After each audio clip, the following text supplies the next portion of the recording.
Hello faithful viewers, welcome back to another Transformers review. This time the figure that we're taking a look at is the Legacy Armada Megatron. Yes, this is the update of the old classic Armada Megatron figure, and I think it is pretty good. It's not without its flaws, and we'll explore them in a little bit, but first of all, this vehicle mode is really quite nice. Green is the primary colour still. You've got the black being the secondary colour along the tank barrel, the flaps here which don't pop out unfortunately. I'll cover the little gimmicks or lack of in a sec.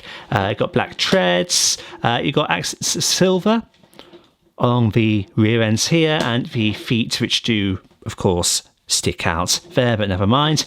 And then just like before, the secondary guns here are still kind of an orange colour. It is more of an orange than a red. I don't particularly know really how it comes across on the camera. It might look more red than orange, but it is orange. And yeah, nice purple Decepticon symbol on the turret there. Speaking of the turret, it does spin, but it doesn't spin 360 degrees like the old figure did. And I don't know if it's to prevent you placing the cannon in an inappropriate spot come robot mode. I don't honestly know, but it's a little bit weird how it is just blocked off from spinning all the way around, but whatever.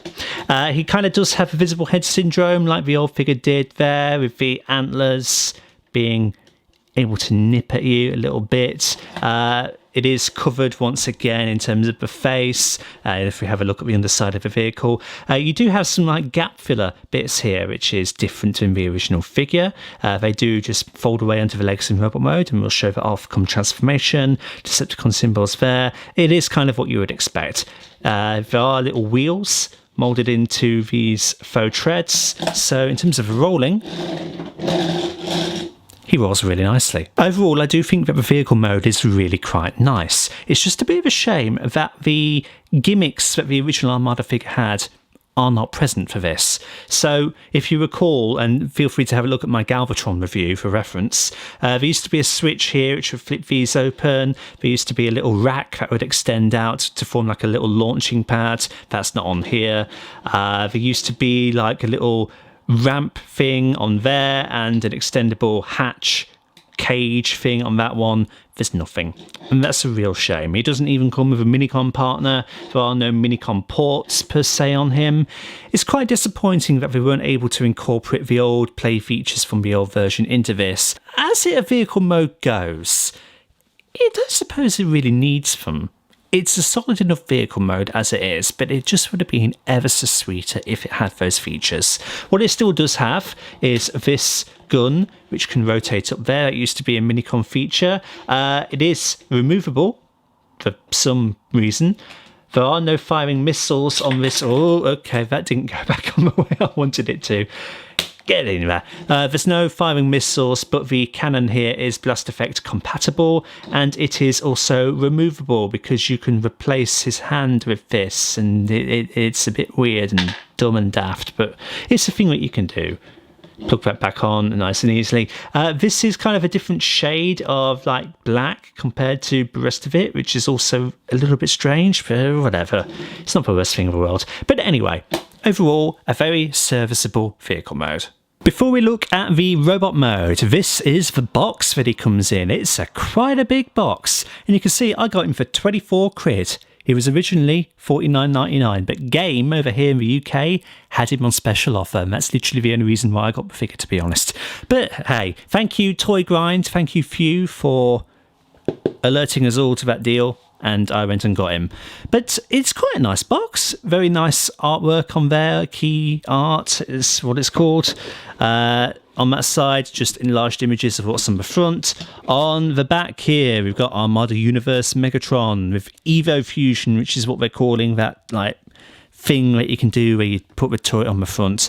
And then, yeah, that's the strange decision that they're doing with the barrel there that you can swap out a hand. It's kind of like the War for Cybertron Gamer Edition figures, where you can literally pull off an arm, and I don't like that. And I don't particularly like that either.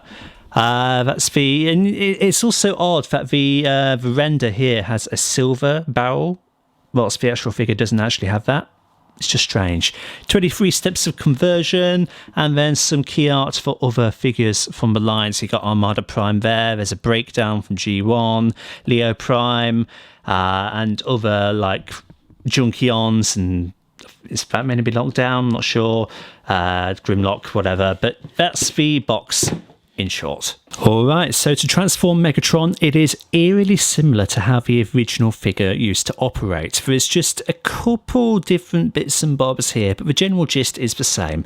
So we'll rotate the cannon so that it is facing that way, and we'll stick it under the armpit in due course.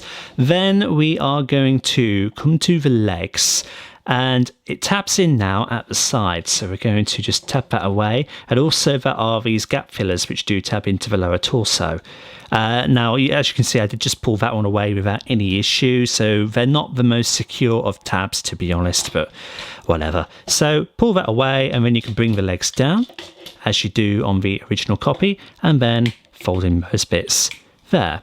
With the heels, pull them out as before, and then with the toes, push them forward. This one in particular is really, really stiff, and I don't know why. Oh gosh, I'm having to push. Ooh, there we go. Really stiff. Plonk him down, rotate him like that. There you go, and then you can pull the barrel forward like that, and that's the lower half of the robot done. So, oh, actually, before you fold that in, pardon me, another little different bit is pulling these little black bits here down just to fill out the rest of like the rib cage area. I don't really know why these exist, but they do. Blur. Anyway, push that in, and then you can... Let's do the faceplate area next, if I can get my order of operations correct. Let's push these flaps up, pull that down, flip the face covering in, and push that up. So that's a little bit different, and his antler is going to fall off. So similarity to the original figure, these antlers are a pain because they come off super easy. Difference of the original figure is the face reveal, because if you recall the original one, you would just pull down on the Decepticon logo and it would fold down. What's this? You actually have to undo the chest. Okay, so with the arms, let's pull our camera up. Same thing as what we used to do, open them up and then somehow get the arm out. It's a little bit tricky to do. I might have to go, oh no, I was thinking I was just going to have to go and get a tool to do it, but I won't have to. Then fold that up, bring that down. It's the same thing on this one. There we go. A little bit of a difference here, since we get that panel down. You do now need to shift these down. Something going on outside. Shift these down like that. And then the other main difference, if we have a look at the hands, now you have to actually fold these out like so. And ladies and gents, viewers of all ages, that basically is your Legacy Armada Megatron fully transformed into a very nice looking robot mode. So yes, there we go. There's our Legacy Armada Megatron. He is stunning, isn't he? He is the spitting image of how he used to look in the Armada cartoon and how the original figure used to look.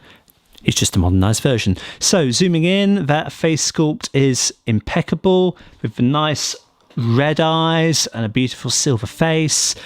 Fantastic sculpting and detailing all over with the antlers, which again, they pop off super easy, so be very careful, you could lose them. Beautiful Decepticon symbols on his shoulders and beautiful silver sculpt work around to give this mesh look to it. It's a little bit of a pity that there's no Decepticon symbol right there. Did they run out of budget? Who knows? But this beautiful silver on the chest really helps to make his torso pop. And now looking down, he has nice abs there. Again, his gun barrel does stick out in the usual place. And then the legs we did basically cover in vehicle mode. It's just the top of the tank. So overall, he looks beautiful. Now let's discuss the big point of contention with this figure, them being the shoulders.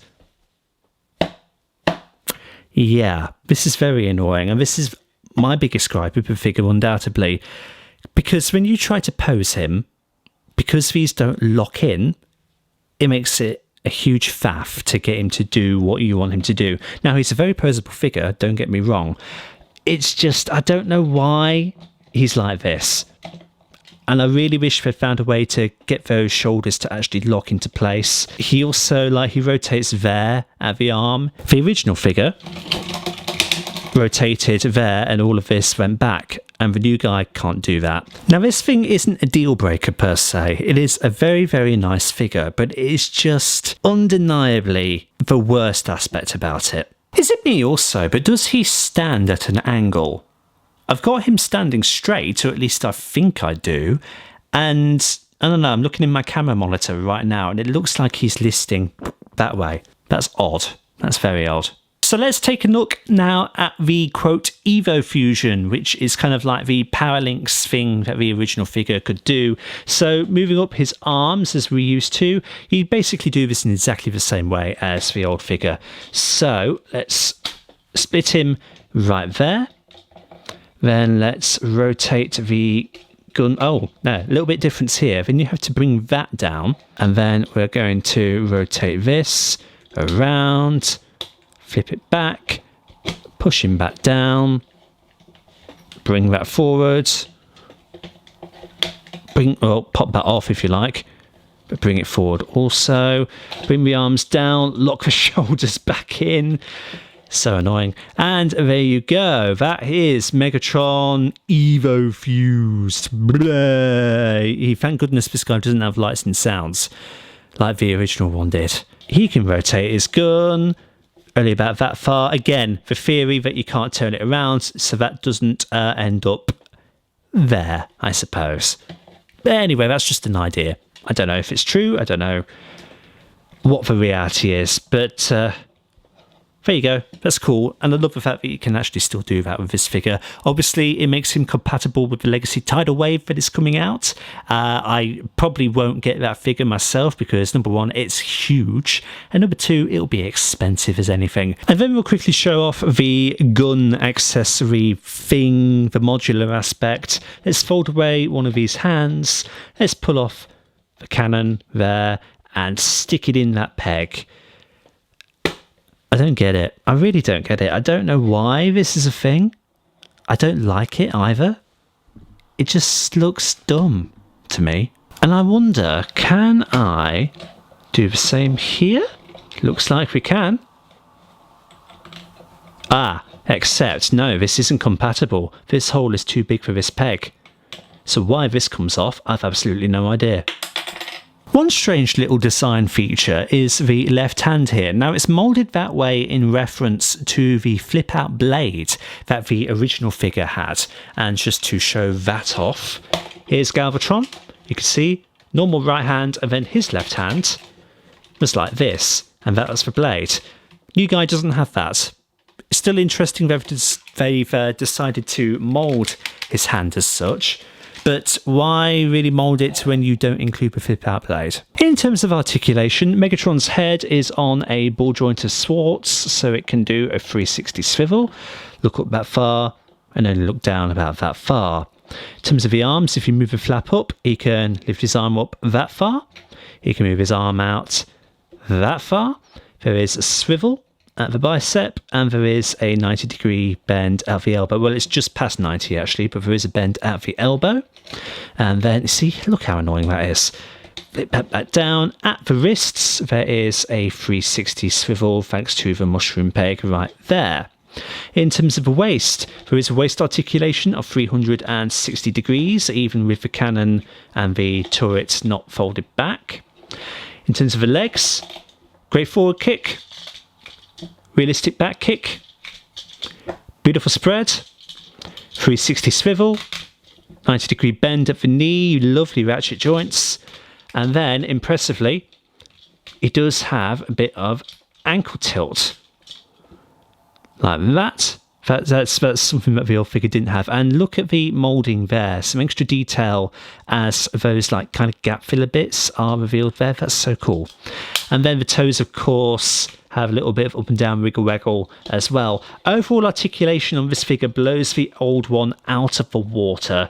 Just that's annoying, but whatever. For comparisons then, here is our Legacy Megatron on the left, next to his forebearer Armada Galvatron on the right. Very similar heights. Galvatron is slightly taller thanks to the tank treads, but anyway, that's them. Here's Legacy Armada Megatron with Legacy Armada Starscream, and with original Armada Parallax Cyclonus, and with original Armada Demolisher, and lastly, Marvel Legends Far From Home Mysterio. To transform Megatron back into vehicle mode, we're going to move up the arms like this, get the cannon, rotate it out of the way, open up the flaps, rotate the fists in, and close them just like that. It's the same thing on this side. We're going to open up the flap, put the fist in, push it in, close it up, and then we might as well just pull them out like that, ever so slightly.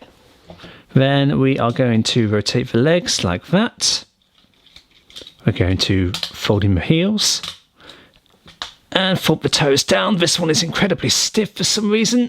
There we go. That one not so much. And then we are going to open up the chest flap. We're going to take the faceplate out, and then we're going to flip it back up so that the face is covered. And then we are going to hinge these sections up like that and make sure the black pieces are snapped up into place right there. There we go. Flip him round, take the legs, rotate them in, they clip in both on the side, and then there are also these parts here which should snap into place. I popped a horn off, never mind. Okay, that's in that side, and that's in that side roughly. And there we are, that's Megatron back into vehicle mode. So there we have it, that's been our look at the Legacy Armada Megatron. As you can see, very poseable figure. It's a very good figure in all. Main drawback from it, as I have said, are the shoulders and the tabbing issues they have. Also the strange gun thing that you can do attaching it to the hands, but anyway, that's a personal little nitpick. It's a solid figure. Do I recommend him? Is the big question of the hour. Yes, I think I do recommend him. It's a pity that he doesn't have the same gimmickry as the original figure, and I'm talking really for vehicle mode and the minicon things that you can do with him. But alas, alack, there aren't really a lot of minicons in Legacy, so, you know, sacrifices have to be made. But we sacrificed all the gimmickry for vastly improved articulation, and I have to commend them for that. But it's the main thing that the original figure was lacking, articulation, and this guy has it in thousands. Well, that's an exaggeration, but you know what I mean. He has so much of it, it's great. Sculpt work is beautiful, paint work is beautiful. Other than the shoulders, really, there's not a lot to honestly complain about. So yes, I do recommend Megatron. He is getting a Galvatron redeco fairly soon. There is no release date for it as of yet, but it is definitely in the pipeline. So if you prefer Galvatron, by all means get that version. Thank you everybody so much for stopping by and checking out this review. Like and subscribe if you haven't already, and share this video around to help out the channel. And until the next time, see you all later.